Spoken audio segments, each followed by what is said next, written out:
Da rua Visconde de Cairu, canal, a beira do canal que está afundando. Estamos aí esperando o poder público para poder dar uma força. Olha como é que está a situação desse canal aqui na Visconde de Cairu, Duque de Caxias, olha.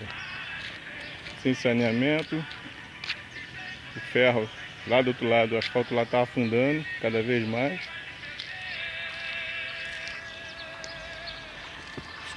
Está correndo um risco aqui total aqui, ó. A passarela aqui toda ruim, chão todo quebrado aqui, ó.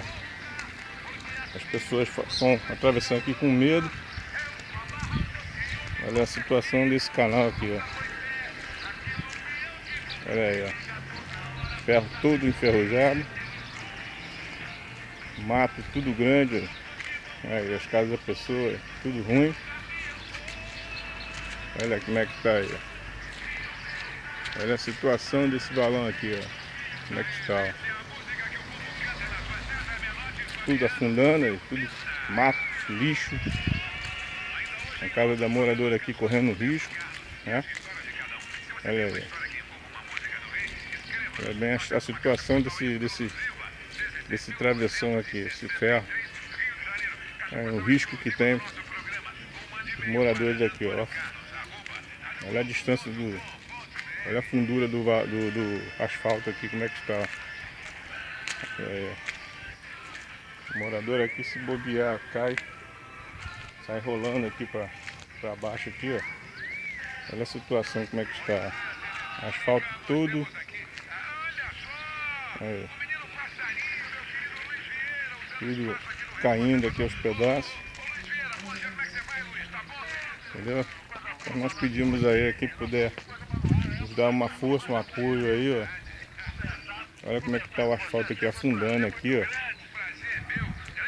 Olha aí. Entendeu? Então nós estamos pedindo aí ajuda. Poder público de Duque de Caxias, ninguém toma frente da situação, né? Estamos aqui há meses esperando aqui uma ajuda. Como é que tá? Tudo abandonado.